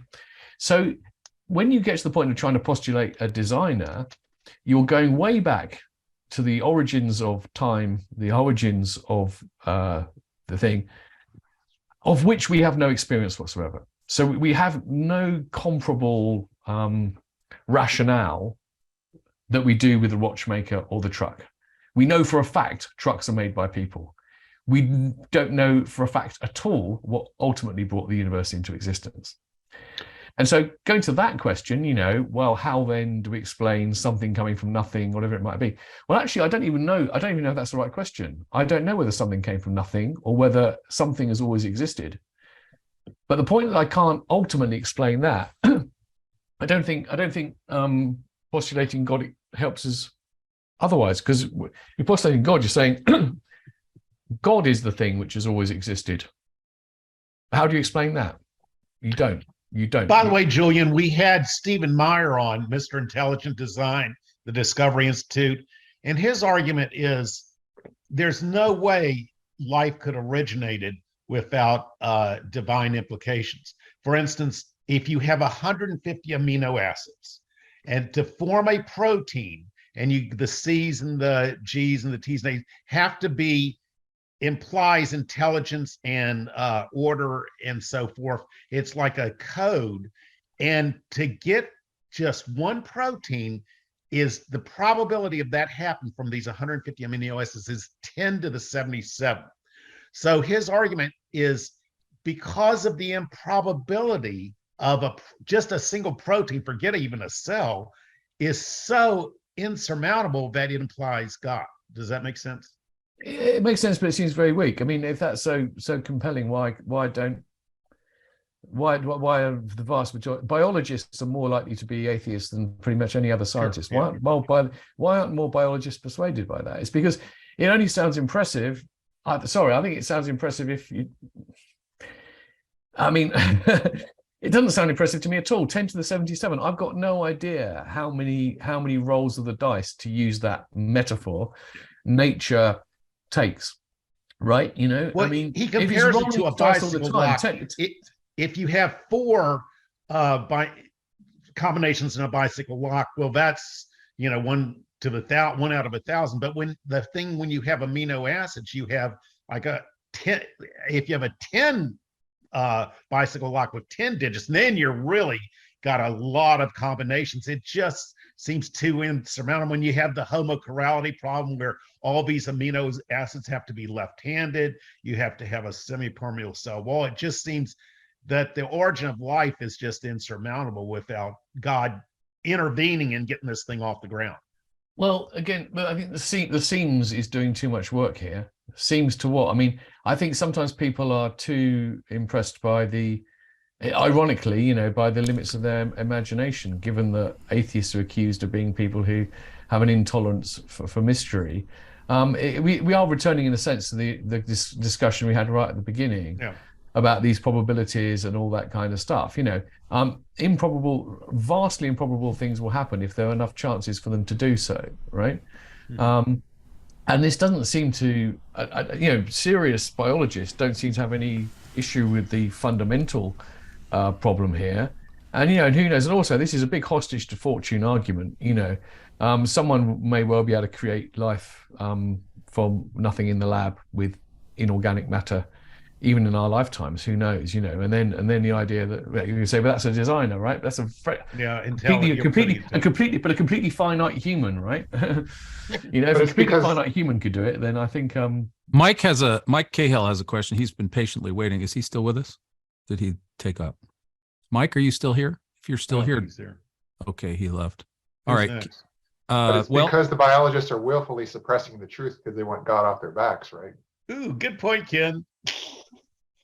I don't know about that, Ken. I did have a question if nobody else is up here right now. In your book, you talked about the worst argument. Well, one of the worst arguments for the existence of. They're all bad, I'm sure, but one of the worst is the cosmological argument. Oh, and no. I don't know that this is a. I've not heard this variation that I can remember of the cosmological argument. So I'm not sure if there's an ancient version I'm not aware of. It's certainly not the kind of cosmological argument that we talk about. I'm not saying it was it's a caricature or anything, but the way you phrased it here is that everything must have a cause, the universe must have a cause, and because the only cause could be that job would be God, then the God is the best hypothesis. And so I've never heard that construction of the cosmological argument. What we're usually talk about in the book club would be, the premises would be everything that begins to exist has a cause.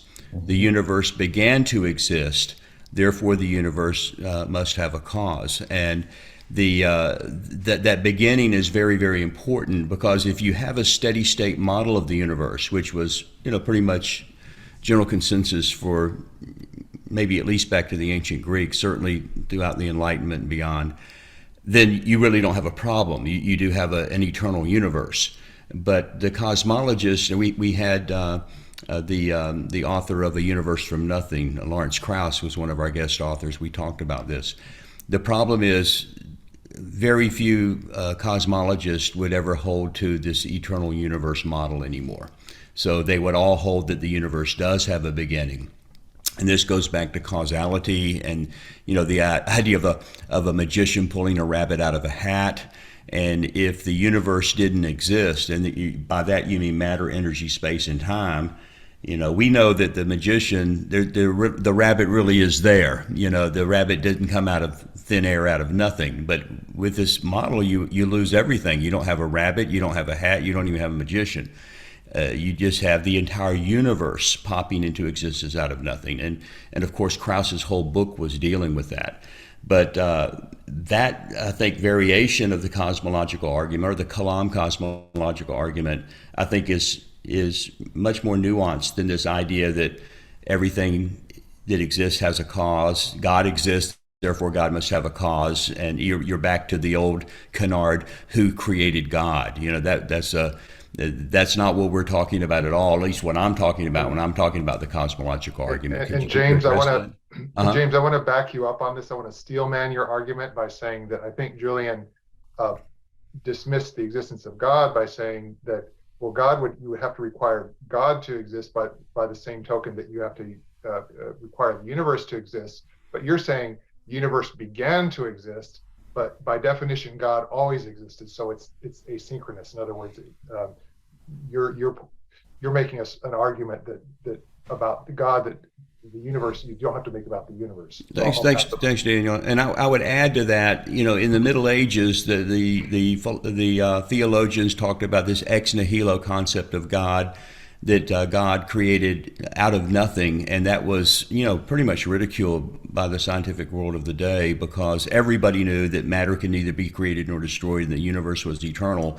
But as time went on, more and more evidence, not just mathematical evidence, but also observable evidence, cosmic background radiation, redshifting, things like that, began to indicate not only the expansion of the universe, but the implication that it must have had a beginning. So could you address the cosmological argument, that variation of the cosmological argument? Okay, so I definitely gave it short shrift. I was kind of it's a bit impatient with them, and maybe I should have done the more thorough version. I still think that fundamentally it's I don't think it's okay. Let me try and see. I've had over 90 minutes of this, and my brain's getting a bit frazzled. But so first of all, how significant is that difference? Well, okay, so first of all, the premise, everything that begins to exist must have a cause. Where does that premise come from? How do we know that's true? Which premise?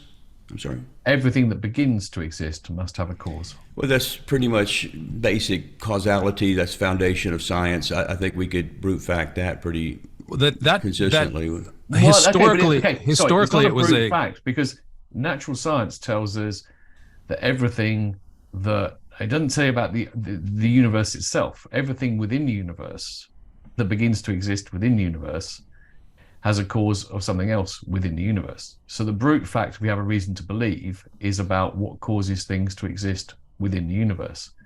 We don't have the precedent to establish the principle that whether the universe itself needs to have a cause. So it's entirely I think the point is it's fundamentally question begging to say that the universe needs to have a cause. So that's the first thing, right?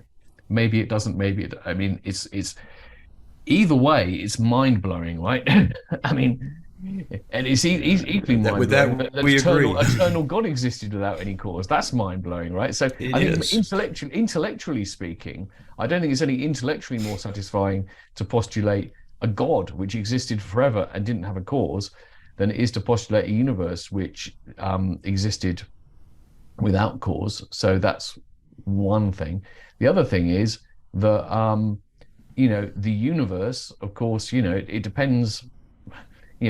Talking about, we're forced into using very potentially inaccurate language, before the universe. So a lot of physicists would say that makes no sense. But if we can sort of like just take the temporal and spatial words here to be placeholders for whatever the ultimate truth may be, the universe may well have a cause which is not the universe. It doesn't have to be God. There may be something which is a cause of the universe, which is another universe.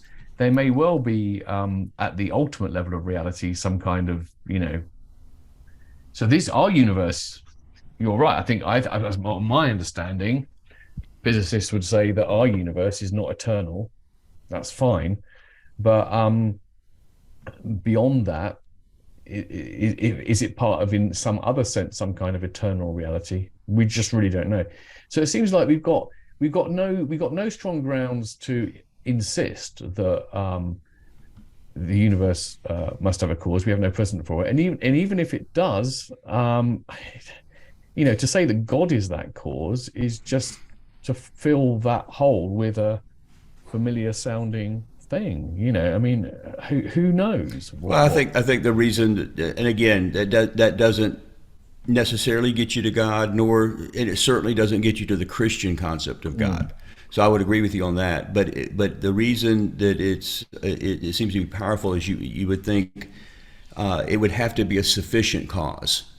So, and it would have to be an immaterial cause. If matter, energy, space, and time did not exist, and then they don't self-create themselves. So you might not want to use the word spiritual, but maybe at least have to say immaterial. You would expect it to be intelligent,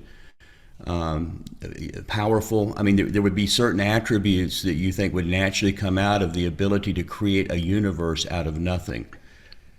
I think the problem there is, to me, that just sounds incredibly sort of anthropomorphic. I mean, in the sense that you say you would have thought, you would expect it to have these attributes. I guess my point is, I have no idea. It's mind blowing. I have no idea what attributes the cause of the universe would have, and to think that it might be natural to imagine that it has these things: intelligence, agency, purpose, etc. But I don't actually see that there's any compelling argument to think that. Julian, I had a thought about, and this is something I wanted to ask at the beginning before we got off on the discussions, because it would help focus, I think, a lot of our discussions. You bring up the idea of God throughout the book, and I think I just assumed you were assuming the Christian God in your book, describing your upbringing through Catholicism and then Methodism. But throughout the book, we are reading this word about God, and then I think you had said that because of the innumerable number of conflicting religious ideologies that exist before and now, that this is an argument against the metaphysical reality of God, because it seems like God is just self-constructed because of the variety of different religious experiences across the planet. But when we're talking about God of the gaps here specifically, it seems like what we would require from naturalists or atheists would be to define the God they think is being defined out of existence. Because I think as I see it as a Christian, my bias is Well, I could say, why do you have tea this morning? Well, you could explain it to me in a technical way, like how to boil water and tea leaves and how they dry tea leaves and all that stuff. And that's a perfectly legitimate explanation. But it seems there's another perfectly legitimate explanation, which would be you. You made the tea. And you making the tea doesn't cancel out the technical explanation, and the technical explanation doesn't cancel out you making tea. But it seems like you making tea is, well, it's a personal explanation. And it seems like to me, the God of the gaps argument from the naturalistic perspective, I understand that I will concede that a lot of Christians say, well, I don't know, God did it. And then somebody finds, some kind of particle, and then, oh, the particle's doing it. I get it. I get that that's done, and I've probably done it myself. But in terms of the actual God of the gaps argument, it seems like you would have to have a working definition of the God you think is disappearing. And never have I seen in any sort of materialistic pushback on God of the gaps any kind of real solid working definition of the God they think they're getting rid of. So I guess my bottom line question, just for time's sake, is what is your working definition of the God that you think does not exist?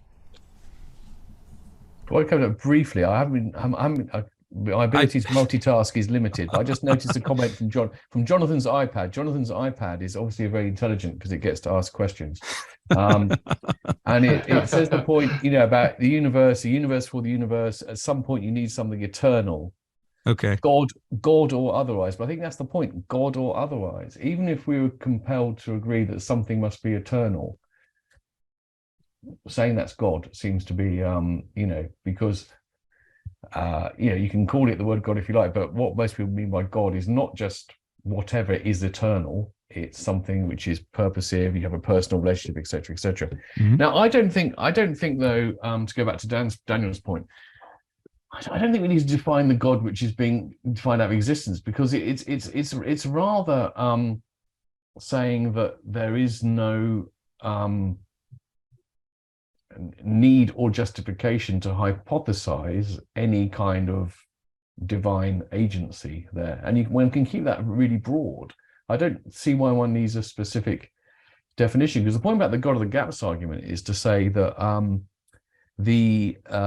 it's a counter to an argument that people make generally from a point of view, a theistic point of view, which is to say that you need to attribute something of omniscient and omnipotent and with purpose in order to fill this gap. And all the argument is saying is you don't need that kind of thing. I suppose I'm not, maybe I'm misunderstanding you, but I don't really see what need there is to be more specific than that. Well, because it ties back into your thought in the book about the multiplicity of religious beliefs and different views and definitions of God. And I would think that even a naturalist's definition would has to be among the pantheon that exists. And, it's the trope that, I'm not saying you're guilty of this, but you hear a lot of times the skeptic will say, I just believe in one less God than you do. And so I'm just thinking definitionally, you are arguing from the perspective that God does not exist, or likely does not exist. And you've said elsewhere that there's no evidence for God's existence. And to me, I think the evidence question ties back into the necessity of having a definition. What do you mean by this thing that doesn't exist? And I don't know if I've made myself any more clear, but well, no, but okay, but maybe I don't know whether it cross purposes still, because it seems to me that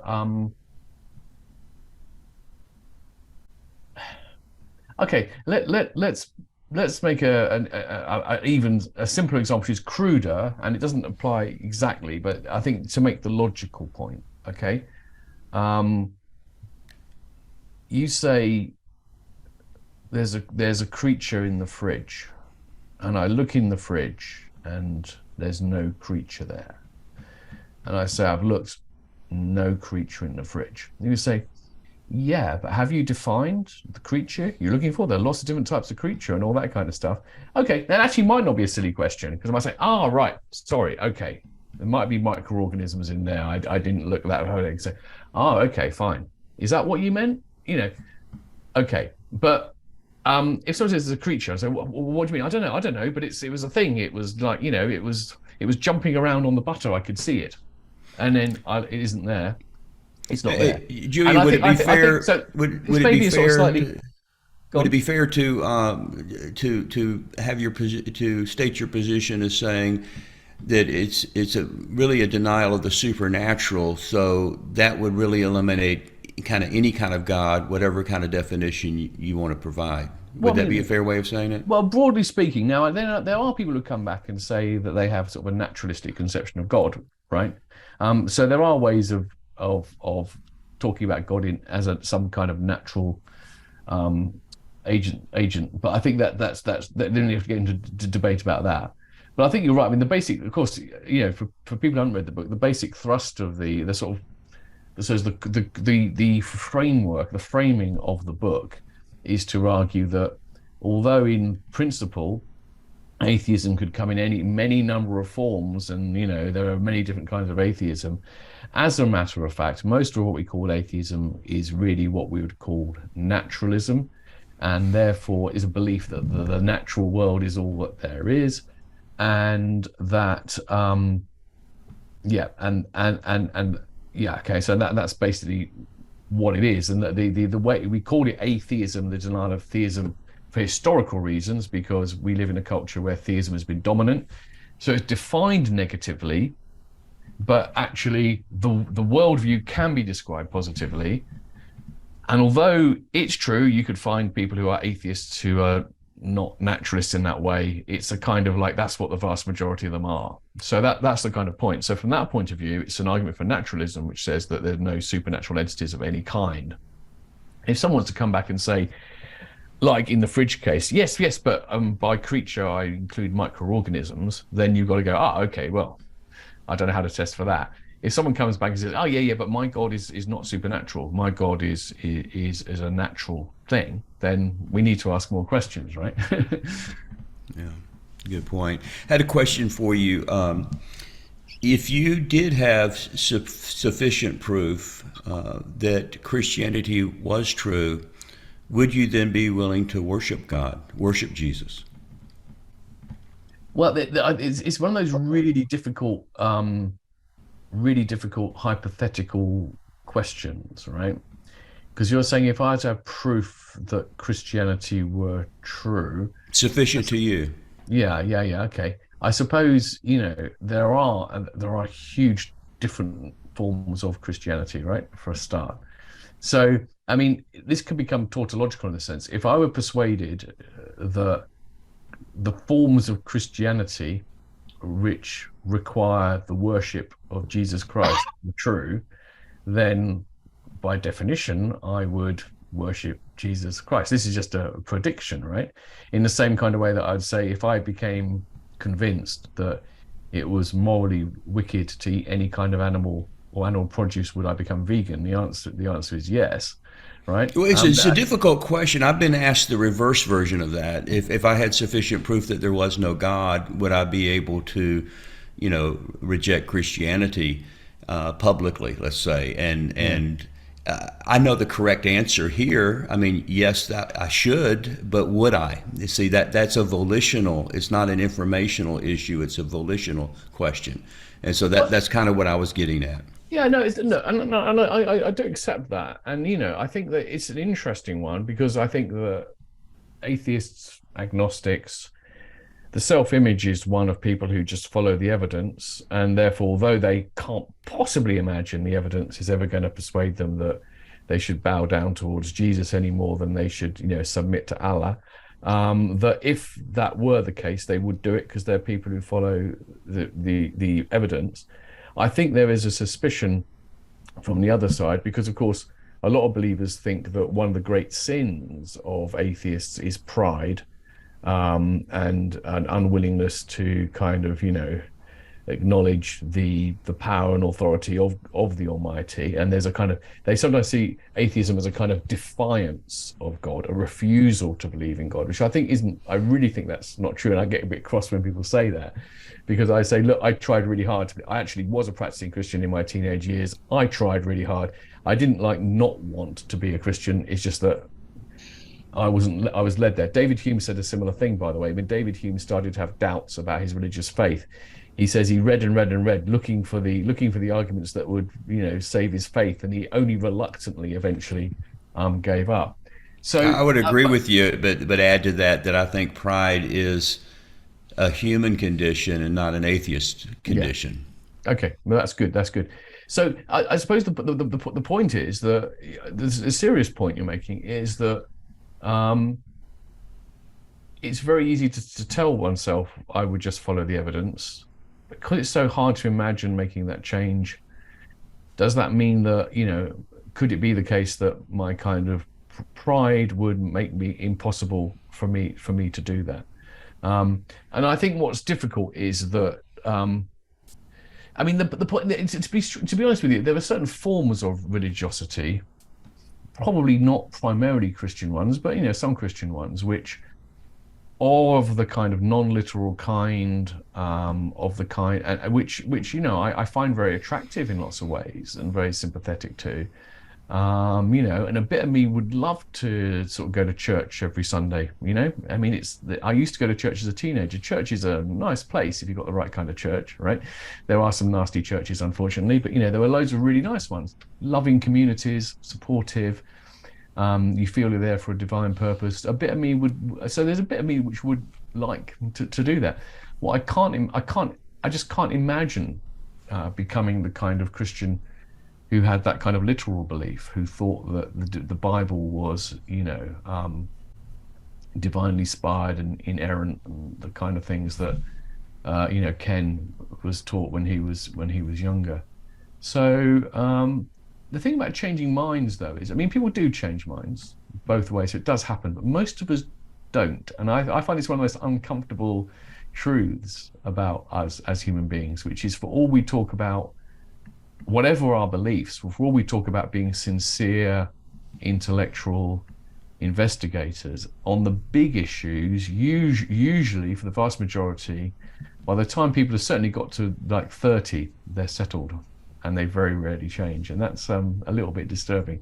So I think one of the great things, I know we're getting towards the end, I don't deliberately do this as a roundup point, but one of the great things, I mean, one of the reasons I agreed to do this group, I didn't know anything about you as individuals and all that kind of stuff, but I love the fact that such groups exist, because it does take, you know, a certain real open-mindedness to do this. On the other hand, though, even here, it can be a bit of a trap, because sometimes, you know, people do ecumenical things because that's a way of telling themselves and proving, see, I'm open-minded, I talk with people of other beliefs. But that is different. Doing that is one thing. Being sincerely open to the idea that one day you might come to this club and at the end of it think, oh, actually, I think I ought to be following Jesus after all, or, oh, actually, I'm not so sure about this anymore. Any advice to both the Christians, club members, and also the atheist? Any advice to the two groups of us? Well, not really, because I think I wouldn't want to give advice. By the way, look up online. There's a paper being put out by a philosopher. It's reported in the Guardian newspaper in the UK, a philosophy paper in a top journal arguing that it is immoral to give people advice because it interferes with their transformative or autonomy, which I find completely I find it ridiculous. You think that's good advice? Yeah. But no, but I think it's interesting. I'm involved in a group here where we meet up and have this sort of atheist Christian dialogue and everything. And I guess from my point of view, the changing mind, having said how in a way it's a bit dispiriting that people don't change their minds so often, etc. For me, it isn't the main purpose. I don't think these things are very fruitful if people go to them with the change of mind being the main thing. I think the most valuable thing is that the more people can understand and hear each other, the more accepting they are of them, the less likely they are to turn around and say things like, well, you're going to hell then, aren't you? Or, you know, or you're a lunatic, aren't you? And this is what I think, this is the most valuable thing. So it's like, you know, and it actually goes back to the empathy thing as well. You know, when you actually spend time talking to people with different beliefs and you see them to be sincere, genuine, honest people, it makes certain attitudes much more difficult. And the attitudes it makes more difficult, I think, are the immoral ones of intolerance, excessively harsh judgment, etc. So I think it's just, you know, yeah. Well, I'm going to ask all of our club members to hang with me for just a moment because I need to announce the February book and author, and I'm going to do that in just a second. But I want to first of all say thank you to Dr. Baggini for being here with us, for giving us his time, and being so patient with us.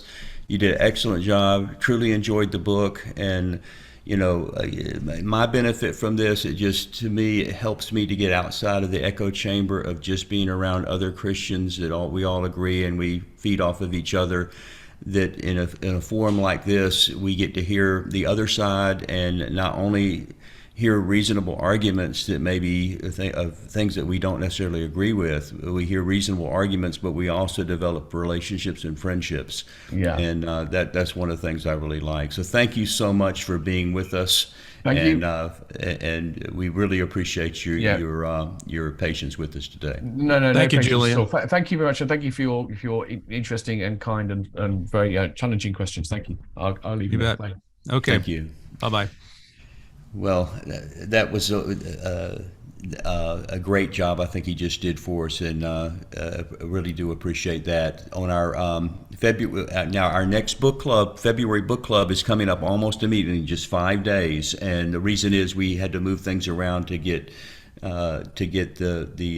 this book club in. So this is going to hit the ground running tomorrow. By tomorrow, I'm going to have up links to the book at atheistchristianbookclub.com, and also a YouTube alternative if you don't have time to get the book and read it. If you watch the video, you'll be prepared. But our guest author, February 2nd, is Fuz Rana. Fuz Rana is the president and CEO of Reasons to Believe.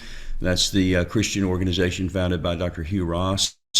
We're going to be talking about his book, Humans 2.0.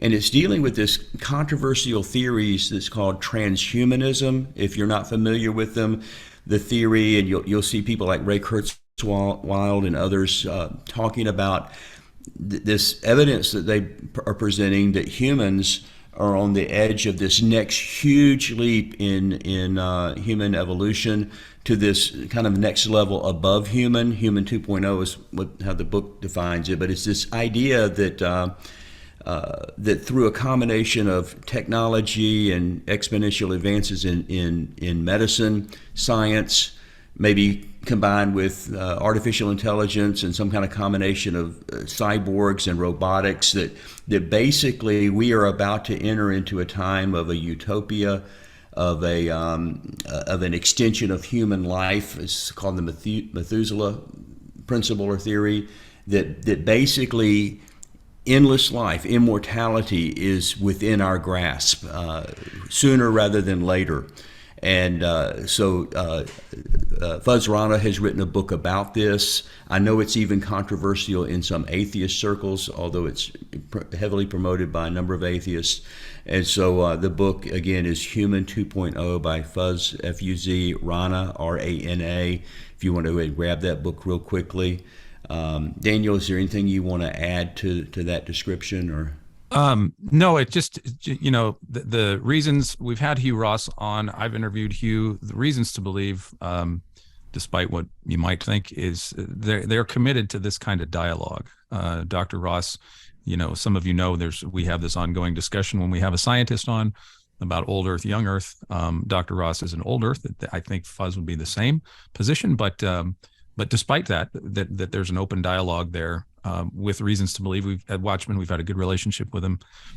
Stacy is someone at the point of contact that I have that we can probably get more guests through reasons to believe if we needed to, and to get more people involved in that. But Fuz is committed to this idea of civil dialogue, and that's what I think maybe is just as important, if anything else, to show people that this is possible. So, but very congenial man. Talk to Dr. Ross. It will be an engaging and civil discussion about what it means to be human, I think, too. So, looking forward to that. James, you mentioned a video. Where is that video that we need? We don't have it yet, but by tomorrow I hope to have that up and find a YouTube where he's talked about this concept. Ken, I did just like a week ago. If you go to the search engine in YouTube and you go Fuz Rana Humans 2.0, it'll pop right up. You can find his whole lecture on that. And without, if you for a supplement for the book, that would be good. But yeah, it's easy to find on YouTube.